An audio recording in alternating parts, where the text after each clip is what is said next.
अयोध्या धाम में आकर के अयोध्या धाम के साथ ही उत्तर प्रदेश के विकास को लेकर के यहां पर अपनी महत्वपूर्ण बैठक को आयोजित की है। हम सब जानते हैं कि पहले से ही अयोध्या में केंद्र और राज्य दोनों डबल इंजन की सरकारों के सहयोग से कुल 178 परियोजनाओं के क्रियान्वयन की कार्रवाई चल रही है, जिस पर 30,500 करोड़ रुपए से अधिक की राशि यहां पर दोनों सरकारें मिलकर के अयोध्या धाम के समग्र विकास को आगे बढ़ा रही है। मंत्रिपरिषद ने आज जो अयोध्या धाम में महत्वपूर्ण निर्णय लिए, सबसे पहले हमारा पूरा मंत्रिपरिषद यहां पर आया और आने के उपरांत आदरणीय प्रधानमंत्री जी को अयोध्या को सोलर सिटी के रूप में विकसित करने का भी एक तमन्ना है और इस पर तेजी के साथ कार्य भी प्रारंभ हुआ है। इलेक्ट्रिक व्हीकल से यहां से जाकर के हम लोगों ने सबसे पहले श्री हनुमानगढ़ी में दर्शन किए। हनुमानगढ़ी के दर्शन के उपरांत श्री राम जन्मभूमि दर्शन का सामूहिक रूप से सौभाग्य पूरे मंत्री कैबिनेट को प्राप्त हुआ। अयोध्या एक नए युग की ओर जा रही है। पूरी दुनिया आज अयोध्या की तरफ आकर्षित हो रही है और इस दिशा से आज उत्तर प्रदेश कैबिनेट का राम जन्मभूमि में दर्शन करना, श्री रामलला के भव्य मंदिर निर्माण के कार्यों को वहां नजदीक से अवलोकन करना और उसके उपरांत श्री राम संग्रहालय में उत्तर प्रदेश कैबिनेट की बैठक प्रारंभ हुई। कैबिनेट में कुल 14 प्रस्ताव आए। इन 14 महत्वपूर्ण प्रस्तावों में जो प्रस्ताव थे, सबसे पहला प्रस्ताव था उत्तर प्रदेश के अंदर पहली बार इनलैंड वाटरवे अथॉरिटी का गठन, यानी उत्तर प्रदेश अंतर्देशीय राजमार्ग प्राधिकरण के गठन का एक प्रस्ताव है। हम सब जानते हैं कि उत्तर प्रदेश के बारे में यह कहा जाता था कि उत्तर प्रदेश एक लैंडलॉक्ड स्टेट है। दुनिया के अंदर भी और देश के अंदर भी उन देशों ने प्रगति की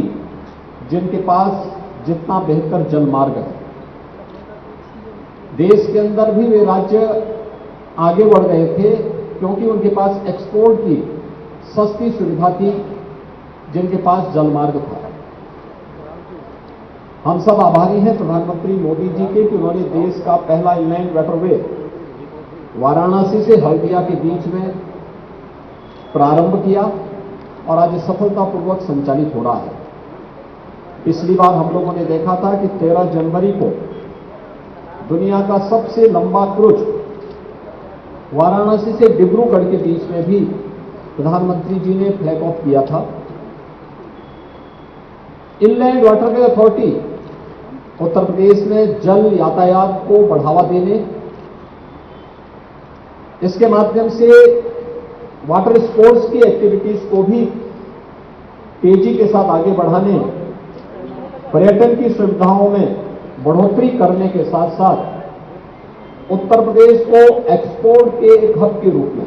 क्योंकि देश के अंदर सबसे अच्छी कृषि और सबसे अच्छा जल संसाधन उत्तर प्रदेश के पास है और अयोध्या इस देश से बहुत महत्वपूर्ण है, क्योंकि अयोध्या कहते हैं आज से 2000 वर्ष पहले अयोध्या की राजकुमारी जल मार्ग से साउथ कोरिया गई थी और कोरिया के राजकुमार से विवाह बंधन में जोड़ करके वहां के आज एक महत्वपूर्ण राजवंश की परंपरा अपने आप को कोरियावासी भावनात्मक रूप से अयोध्या के साथ जोड़ते हैं, बल्कि इसी रामकथा पार्क के बगल में क्वीन हो पार्क के निर्माण का कार्य कोरिया और उत्तर प्रदेश सरकार मिलकर के संपन्न भी कर रही है। इस दृष्टि से अयोध्या में यूपी उत्तर प्रदेश के अंदर जो हमारी महत्वपूर्ण लगभग 12 के आसपास नदियां ऐसी हैं जो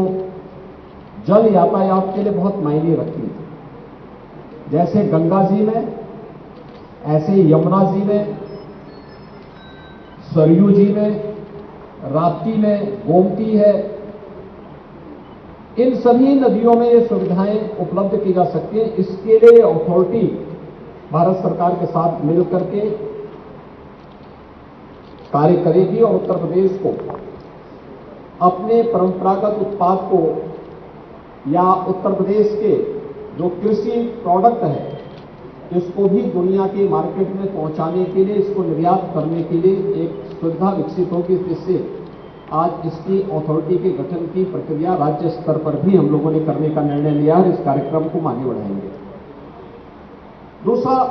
अयोध्या धाम की दृष्टि से मैंने पहले बताया कि यहां पर पहले से ही 178 महत्वपूर्ण परियोजनाएं, जिनमें केंद्र और राज्य सरकार 30,500 करोड़ रुपए से अधिक खर्च कर रही है। इन परियोजनाओं के साथ साथ आने वाले समय में यहां आने वाले श्री राम जन्मभूमि में भगवान रामलला के भव्य मंदिर निर्माण के उपरांत रामलला के मंदिर में विराजमान होने के बाद श्रद्धालुओं और पर्यटकों की जो भारी संख्या यहां पर आने जा रही है, उसको ध्यान में रखते हुए यहां पर श्री अयोध्या धाम तीर्थ विकास परिषद के गठन का भी एक प्रस्ताव रखा गया है और इसको हमारी कैबिनेट ने पास किया है। यहाँ के पर्व, यहाँ के त्यौहार, यहाँ की व्यवस्था को और अच्छे ढंग से कोऑर्डिनेट करते हुए स्थानीय स्तर पर, राज्य स्तर पर, केंद्र सरकार के सहयोग से और अन्य विभिन्न धर्मार्थ संस्थाओं के सहयोग से इसे कैसे हम आगे बढ़ा सकते हैं, इसके लिए इस प्रस्ताव को भी हम लोगों ने पास किया है। इसके साथ ही मां पाटेश्वरी धाम देवीपाटन धाम तीर्थ विकास परिषद के गठन की भी प्रक्रिया प्रारंभ आज यहां पर उसको पास किया है, क्योंकि वह एक महत्वपूर्ण तीर्थ है और नेपाल से जुड़े हुए श्रद्धालुओं की यात्राएं नवरात्रि के दौरान, खासतौर पर बासंती नवरात्रि के अवसर पर वहां पर एक यात्रा नेपाल से विशेष रूप से आती है। उस दृष्टि से भी इस धाम के विकास, उसके समग्र विकास की दृष्टि से इसकी व्यवस्था की गई है। तीसरा, सुख तीर्थ विकास परिषद। हम सब जानते हैं श्रीमद् भागवत महापुराण की पहली कथा सुख तीर्थ में हुई थी। मुजफ्फरनगर जनपद में पवित्र तीर्थ है और जहां पे राजा परीक्षित को सुखदेव ऋषि ने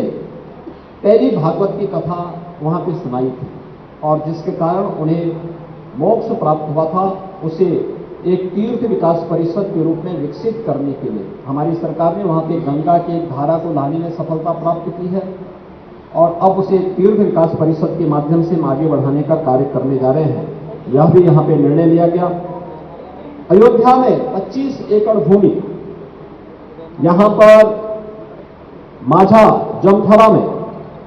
आज हम लोगों ने मंदिर म्यूजियम के लिए भारत के अंदर, जब अयोध्या धाम में कोई दर्शन करने के लिए आएगा तो आदरणीय प्रधानमंत्री जी की का विजन है कि वह दर्शन करने के साथ साथ भारत की मंदिरों के वास्तु के बारे में भी जाने। अलग अलग कालखंड में किस किस प्रकार के मंदिर बने थे, उत्तर में, दक्षिण में, पूरब में, पश्चिम में, मध्य यूपी में, उन सभी मंदिर म्यूजियम के माध्यम से हम श्रद्धालुजनों और पर्यटकों के सामने रख सके, मंदिर इतिहास के बारे में एक जानकारी दे सके। इसके लिए 25 एकड़ भूमि उपलब्ध करवाने की व्यवस्था का प्रस्ताव भी कैबिनेट ने यहां पर पास किया है। अयोध्या में अयोध्या शोध संस्थान 1986 में स्थापित हुआ था। इस दौरान पिछले 6-7 वर्षों में शोध संस्थान ने काफी प्रोग्रेस की। अब सरकार ने निर्णय लिया है कि यह इसके स्थान की स्थिति बहुत सीमित है, इसका विस्तार देते हुए इसे अंतर्राष्ट्रीय रामायण और वैदिक अंतर्राष्ट्रीय शोध संस्थान के रूप में स्थापित करने का निर्णय लिया गया है और इसके लिए विस्तृत लैंड लेकर के हम वहां पे इसको एक अंतर्राष्ट्रीय शोध संस्थान, जिसमें रामायण, भारत के अंदर रामायण से जुड़े हुए विभिन्न प्रकार के जो कार्यक्रम हैं, भारत के अंदर दुनिया के विभिन्न देशों में भी भगवान राम की कथा गई है, वैदिक ज्ञान की परंपराओं से दुनिया जुड़ा हुआ है, उन सबको जोड़ते हुए एक विस्तृत अंतर्राष्ट्रीय शोध केंद्र की स्थापना हम रामायण और वेद दोनों पर यहां पर करेंगे, उसका भी निर्णय यहां पर लिया गया है। इसके अलावा हाथरस में,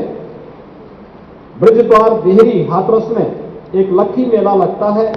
दाऊजी महाराज की स्मृति में। भगवान श्री कृष्ण के जो बड़े भाई थे बलराम जी, उनकी स्मृति मेला लगता है, इसका प्रांतीकरण करने का निर्णय लिया गया है। अयोध्या में जितने भी मेले लगेंगे, चाहे वह कार्तिक मेला लगता है, रामनवमी का मेला लगता है, देव दीपावली का आपका दीपोत्सव का कार्यक्रम है, या फिर मकर संक्रांति और बसंत पंचमी का मेला, इन सबको प्रांतीयकरण करने यानी राज्य सरकार इन सभी में स्थानीय प्रशासन को भरपूर सहयोग करती थी, लेकिन आने वाले समय में फंड की प्रॉब्लम न होने पाए, इसकी समस्या न होने पाए, यह भी आज कैबिनेट ने यहां पर लिया है। इसके अलावा अमृतसर बुलंदशहर में कार्तिक पूर्णिमा का गंगा स्नान का एक बड़ा मेला लगता है, इसका भी प्रांतीयकरण करने का निर्णय सरकार ने लिया है। इसके साथ ही काशी में देव दीपावली के कार्यक्रम को आगे बढ़ाने के लिए उसको भी प्रांतीयकरण करने का निर्णय सरकार ने यहां पर लिया है। और प्रदेश में इसके अलावा उत्तर प्रदेश में सोगी वरवा, ये महाराजगंज जिले में नेपाल बॉर्डर से उत्तर प्रदेश और नेपाल तक के पूरा विस्तृत एक वन्य क्षेत्र है। इस पूरे क्षेत्र में इको टूरिज्म को बढ़ाने के लिए पर्यटन विभाग को वहां पर राज्य सरकार की जो लैंड है उसे उपलब्ध करवा के, जिससे वहां पे आने वाले पर्यटकों के लिए हम लोग बुनियादी सुविधाएं दे सकें, इसके लिए भी निर्णय आज की कैबिनेट ने लिया है। प्रदेश के अंदर टीएचआर यूनिट स्थापित करने के लिए राज्य सरकार का निर्णय है। महिला स्वयंसेवी समूहों को बड़े पैमाने पर पोषाहार की योजना को उसी जनपद में प्लांट लगा करके, विकासखंड स्तर पर प्लांट लगा करके क्वालिटी फूड की सप्लाई हम कुपोषित बच्चों को, धात्री महिलाओं को और कुंवारी कन्याओं को उपलब्ध करवा सके। इसके लिए राज्य सरकार एक वायबिलिटी गैप फंड, जब तक वे आत्मनिर्भर नहीं होती है, एक निश्चित सीमा के लिए हम लोग उन्हें राज्य सरकार के स्तर पर सपोर्ट करेंगे, इसका निर्णय भी सरकार ने लिया है। और ड्रोन पॉलिसी के तहत ड्रोन आज बहुउपयोगी हो चुका है, फोटोग्राफी, वीडियोग्राफी के साथ साथ एग्रीकल्चर के क्षेत्र में भी और अन्य तमाम क्षेत्रों में इसका उपयोग किया जा रहा है। सुरक्षा एजेंसियां भी इसका उपयोग कर रही हैं। उपयोगी है, लेकिन दुरुपयोग होने की संभावना भी रहती है, तो इसके लिए राज्य सरकार ने भारत सरकार के सिविल एविएशन एक्ट के अंतर्गत इस पॉलिसी के लिए राज्य स्तर पर भी एक नियमावली तय की है और उस नियमावली को हम लागू कर रहे हैं कि कोई भी ड्रोन होगा वह रजिस्ट्रेशन उसका अनिवार्य हो। ड्रोन के लिए व्यवस्था अनिवार्य होगी कि वह एक रजिस्टर थाने स्तर पर भी होगा, वहां भी मालूम होना चाहिए कि इस थाना क्षेत्र में कितने ड्रोन मौजूद हैं, किस प्रकार के उपयोग के लिए है। और राज्य के अंदर भी red, green and yellow zone निर्धारित करने के लिए कार्रवाई होगी। और बहुत सारे क्षेत्र ऐसे होते हैं जहां पे वीडियोग्राफी सुरक्षा के लिहाज से उचित नहीं होगा, उसको नो फ्लाई जोन के रूप में ड्रोन की कोई भी एक्टिविटीज वहां पे नहीं हो सकती। येलो जोन ऐसा होगा जहां पर स्थानीय स्तर पर प्रशासन तय कर सकता है, एक निश्चित अथॉरिटी होगी जहां से उसको परमिशन लेकर के वह कर पाएगा। ग्रीन जोन में शेष एक्टिविटीज जो भी फोटोग्राफी की होगी और ने कुछ उसके लिए पाबंदी तय की गई है, कुछ नियमावली, एक लक्ष्मण रेखा भी तय की गई है, उस लक्ष्मण रेखा के अंदर रहते हुए हम उसकी परमिशन देने की व्यवस्था उसके साथ करेंगे। यह एक ड्रोन पॉलिसी को भी आज सरकार ने यहाँ पर तय किया है। और इसके अलावा एक महत्वपूर्ण प्रस्ताव और आज हमारे मंत्रिमंडल में आया था, वह कैबिनेट ने यहाँ पे पास किया है, वह हमारा शीतकालीन सत्र प्रारंभ करने के लिए 27 को दलीय नेताओं की बैठक होने के साथ ही 28 नवंबर से हम शीतकालीन सत्र करेंगे, जो लगभग एक सप्ताह का हो सकता है। तो एक सप्ताह के लिए इस सत्र को, जिसमें सरकार की सप्लीमेंट्री डिमांड्स आएंगी, कुछ विधायी कार्य हैं, ये भी इस दौरान संपन्न होंगे। इन महत्वपूर्ण मुद्दों को लेकर के आज हम सब यहाँ पर आए थे। यहाँ के विकास कार्यों को हमारे कैबिनेट के सभी साथियों ने उसका प्रेजेंटेशन देखा है। जन्मभूमि मंदिर जाते समय, हनुमानगढ़ी जाते समय कुछ कार्यों का अवलोकन भी किया है और अयोध्या धाम के समग्र विकास को ध्यान में रख करके जो आदरणीय प्रधानमंत्री जी की मंशा है, उनके विजन के अनुरूप हम अयोध्या को, उत्तर प्रदेश को विकास के एक नए प्रतिमान के रूप में स्थापित करने में सफल होंगे। इस विश्वास के साथ परसों दीपोत्सव कार्यक्रम में आपसे फिर से यहां पर मुलाकात होगी। इस विश्वास के साथ मैं आज के इस पूरे कार्यक्रम के लिए अपने पूरे मंत्रिमंडल का हृदय से धन्यवाद ज्ञापित करता हूं कि वे सभी यहां पर अपने अपने कार्यक्रमों को छोड़ करके आए और कार्यक्रमों के साथ यहां के विकास के कार्यों को उन्होंने नजदीक से देखा है और अपने विभागों के माध्यम से भी जो प्रयास हो सकते हैं उसको पूरी तत्परता के साथ आगे बढ़ाने के साथ अयोध्या और उत्तर प्रदेश के समग्र विकास में लोग रुचि ले रहे हैं। आप सब भी अपने पूरे कार्यक्रम के साथ आए हैं। आप सभी मित्रों को भी मैं धन्यवाद देता हूं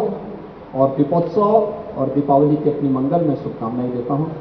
धन्यवाद। जय हिंद।